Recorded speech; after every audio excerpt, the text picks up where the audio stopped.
Hey everybody, today we're going to go over how to renovate screen doors the right way. First, I wanted to show you my doors in case you think your doors are too far gone to renovate. Mine are in pretty bad shape. Here's the list of the materials that you're going to need to undergo this project. Mike T here. Today we're going to be refinishing a patio or porch screen door. You can see it. The other door I've already taken off and didn't film anything, but today we're gonna talk about how to rescreen the door, how to fix some of the wood. As you can see, sort of on the bottom of this door, the prior owner had a dog and it looks like it was scratching to get in. These doors have been weathered. I don't know how long they've been here, but my guess is probably at least 100 years or so. This house was built in 1895, so the front door, which you see first when you come in, it's kind of really in bad shape. So we're just going to take them off the hinges and going to show you what we're going to have to do to rescreen them, as well as fix up the wood a little bit. All right. Thanks, everybody. All right. So now we're going to take the door off the hinges. Pretty easy. I'm sure you know how to do that, but I got a flathead screwdriver with a hammer. My son's going to help me hold the door so that when I take it off, and I need this little stool here because although I'm 6'1", I'm not tall enough for this door. So let's pop the hinges. So we put the screwdriver at the top, give it a little tap, and the hinge pin comes right out.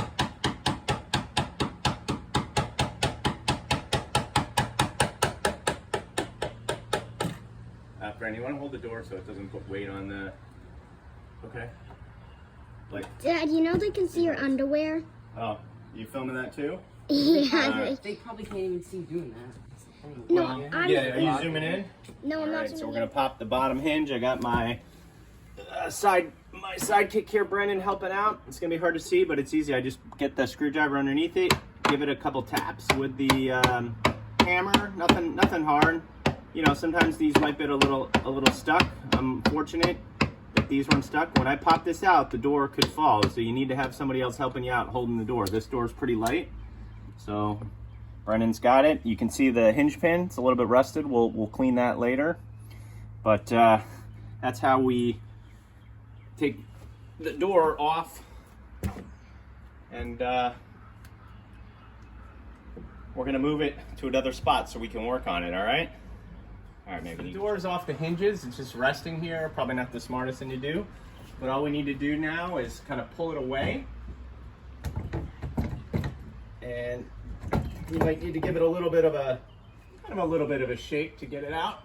Oh, there we go, and it is out. Brendan, you want to help me move the door? So I'm just going to lower the door. Right, we're pulling it back. Make sure we don't hit our chandelier with a bird nest in it. Brennan, I need you over here, please. All right. Careful. All right. We're gonna take it down to the carport, and so we can work on it. All right. All right. A couple things before we get started here. Here's the door. We have it on some sawhorses. Put it over the driveway just because, I don't know, it's going to be some wood shavings and probably some other things that come off of it. It's important to note that we're going to be, working with like small nails and staples and little mini crowbars and screwdrivers. So it's important that you have the right safety equipment on. So I'm going to ask my helper to put his glasses on. I have my glasses on.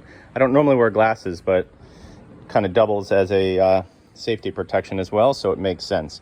So if you can see here, closer look, the door really weathered, in bad shape. The screens are actually in good shape, to be honest with you. I wouldn't really replace these screens, but like I said before, in order for this door to look like the sister door, which now we've put up against the side of the house here, we need it to match. And the first thing we're going to do is, if you notice around the screens, it's trim strip, and we are going to remove that. You know, you have two options here. You can keep the trim strip. It's already cut to size, so certainly if you keep it, you could re-put it on the door.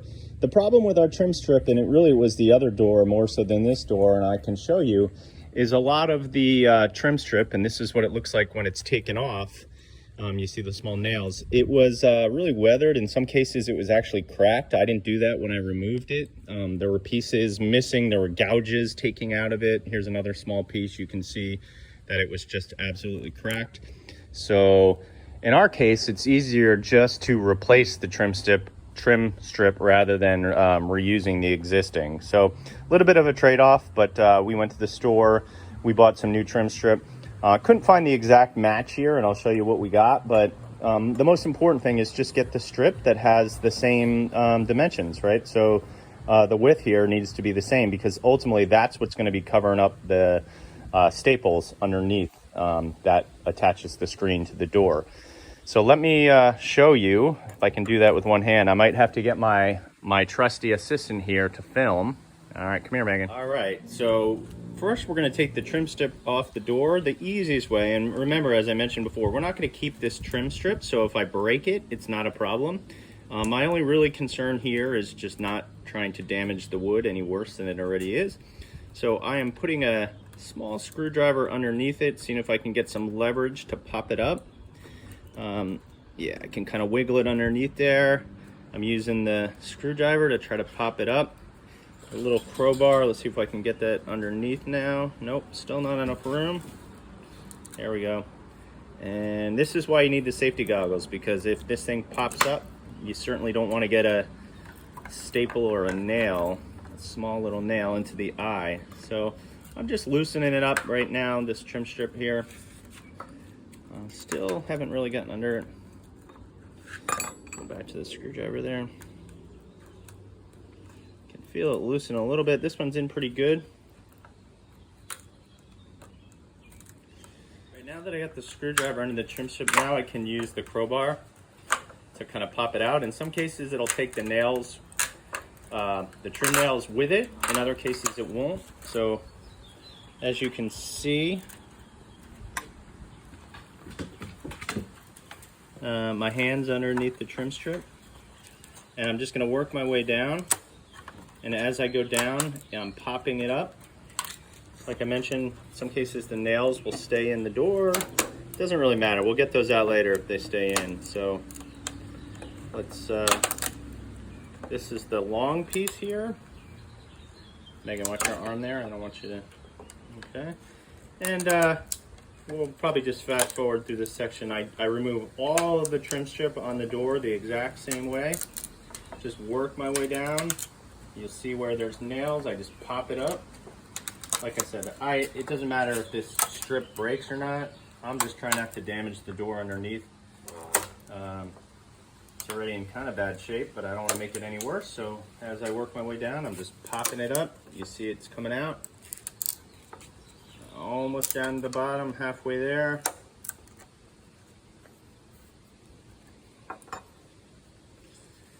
And there's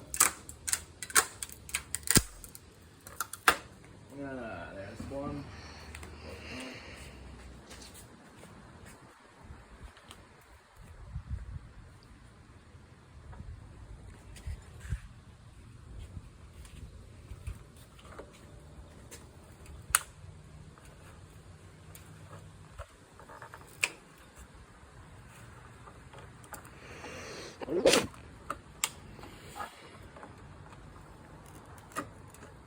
So yeah, this kind of reminds me of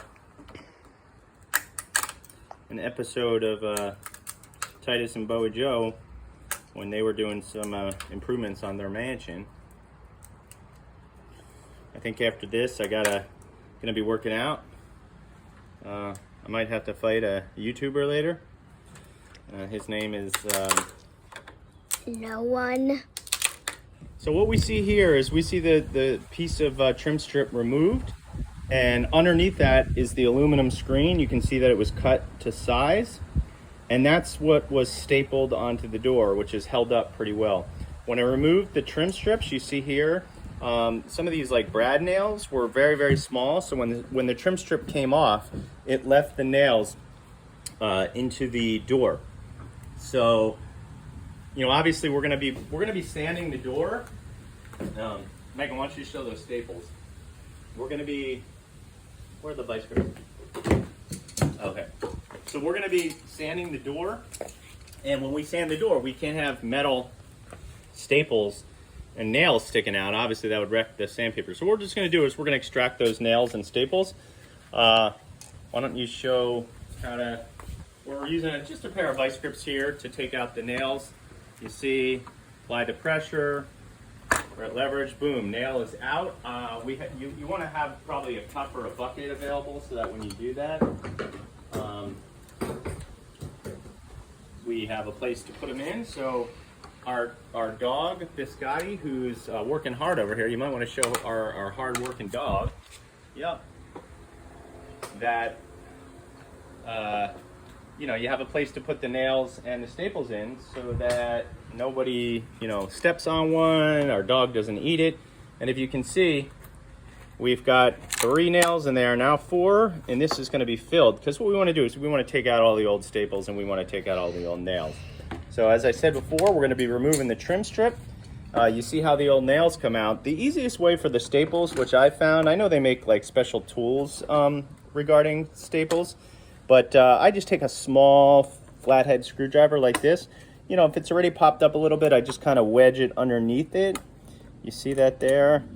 And a lot of times, just a little twist will get underneath it, and you only really need to pop it up a little bit or just one end to pop up, and then it's easier to just use the vice grips to then pull it out. So example here, so that one, that staple is up, boom, vice grip out, and it's in our thing. So we'll be back. This is going to take probably, this might take an hour or so. We're going to remove all the trim strip, we're going to remove all the nails, and we're going to take out all the staples, and we'll be back, okay?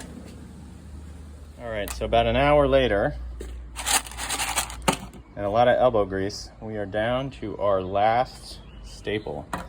I'm gonna do the honors here, wash my hands. There we go, perfect. And vice grips, boom. All right, so I think that's the last one. We should be able to just pull the screen. Let's see if it catches, then we know that, looks like when they put this screen on, they did it in one piece. But if it comes off, fantastic. We'll just put this on the ground for now. We're gonna throw it away. It's an old aluminum screen. And now we have to look at the wood. Again, this piece here underneath the trim strip, you're never gonna see, but I just wanna make sure there's not any rot. I might put some wood filler in there just so that, you know, water doesn't get into it. But for the most part, this door is in better shape than the other door, mainly because the other door is the one that is used for entry and exit. This one typically stays shut most of the time.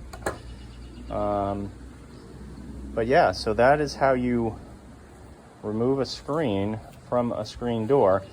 So not halfway done. What we have to do now is, you know, maybe do a little bit of spot wood repair. We're certainly going to sand it because you can see how old this wood is. The stain is gone, scratches from a dog, and we are going to want to sand it or do a little wood repair. Then we're going to be sanding the entire door. Then we're going to re-stain it, and then we're going to put the screen back on. So next up is wood repair and sanding. All right, so we put the first door back on the sawhorses, and I'll just give you guys an idea of what it looks like, especially over here if you zoom in. This wood is, yeah, there's some definite rot, or the wood is in bad shape, and we're gonna have to put staples in there, and there's not too much to staple against, so I'm gonna use some wood hardener, and we're gonna put it into that really kind of bad punky wood here. There's just a little spot, so I'm just gonna drip it, and that'll give it a little bit more strength. See, it's soaking right in there. And we're gonna wind up sanding it, so it's just good to get the hardener in there first. That'll go down into where the holes are. It'll make the wood a little bit stronger. It's okay if I spill a little bit on the part you'll see, because ultimately I'm gonna be sanding that, and we'll get it right off with the sander. But oops, that's a little too much. And A little bit more here. This corner was really bad. So we are gonna put that hardener in there, okay? And I'm looking around to see if there's any other spot that needs it. Yeah, maybe a little bit over here. It's really no worse than anywhere else, but I'm not gonna do the whole door with wood hardener. There's some missing pieces over here. Yeah, I'm gonna put a little bit down there. What this does is kind of forms like a resin inside of the wood, and if it's punky or rotted, it'll give it some strength, and that'll allow us eventually. We're going to probably need to put some wood filler in some of the spots that are really in bad shape, just to give it a smooth structure, so that when we do wind up putting the trim underneath it, there's not huge gaps in between the trim strips and the door below it with the staples. So, all right, a little bit more in this terrible corner here. And okay, we're just gonna let it dry, and we'll be back. So, we're sanding it. We are now sanding it.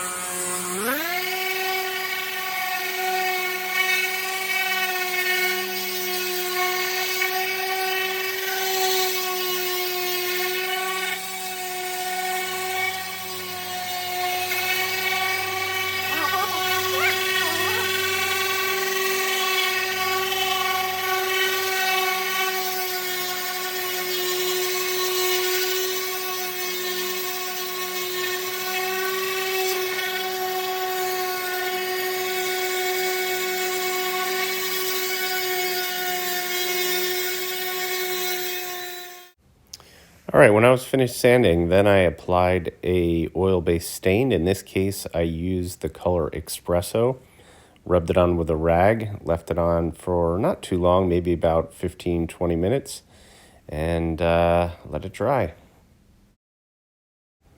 After staining it to your desired color, now it's time to put the finish on. In my case, I used a spar urethane by Helmsman. It seems to be a little bit more flexible than just polyurethane. To apply it, because spar urethane tends to be a little bit sticky, I thin the spar urethane with about 10 to 15% mineral spirits. So it doesn't need to be exact, but what the mineral spirits do mixed with the spar urethane, it just thins it, and it makes it easier to apply with a brush. You don't see those like real distinct brush marks. I will say that when you thin it, obviously you need to put more coats on. The one major tip I'll give you for using the spar urethane is that the first go around when I did it in my basement, as you can see here. It was too humid, and when it's too humid, that'll trap the moisture under the spar urethane as it's drying. It turns kind of a whitish, cloudy color. So I actually had to remove my first coat, put a dehumidifier down there in the basement, and then start applying the coat. I'll also note too, I did let about 24 hours of dry time for each coat of the spar urethane. So this process can take some time, so you got to be patient. You may ask why I didn't film this section. Well, this was the section my kids were kind of tired of helping out, so it was just myself, and it's hard to hold the iPhone and stain and use spar urethane on wood products at the same time. But the picture here, these are the new trim strips that I cut to dimension. If you remember, we took the old trim strips off. These are the strips that go on top of the staples, so you can't see them. I used the same Espresso stain color, and I put one coat of just regular polyurethane on the trim strips. I'm sure you could use the spar urethane as well.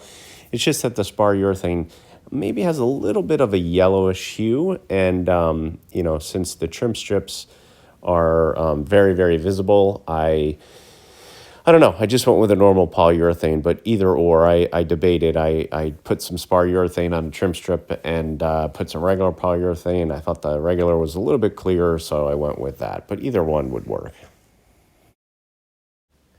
Okay, now that we've restained our doors and put stain on the new trim strips, applied the spar urethane, it's time to start taking a look at the finished product.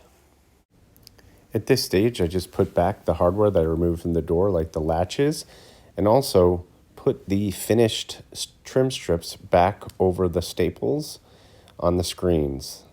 So the door's really coming together. You can see the new screens with the trim strip applied over. And now it's time to hang up the doors and look at the finished product. All right, we're just looking at the finished product here. Right, B? Let's see. Oh, look at that. Look at that. That is a thing of beauty. Let's take a look. Oh, look at those doors. Look at those screens. You can barely see them. Looks good. Let's see from the inside. Oh, yep. Fantastic. So after hanging, I just wanted to show a picture of what the doors looked like before and then what the doors look like after. You can see much, much, much better. The doors are shiny. I think some of that shine is going to wear off in time, but they look fantastic. Hope you enjoyed the video, and I hope this helped you out if you're planning on renovating your screen doors the right way. Thanks, everyone. Bye.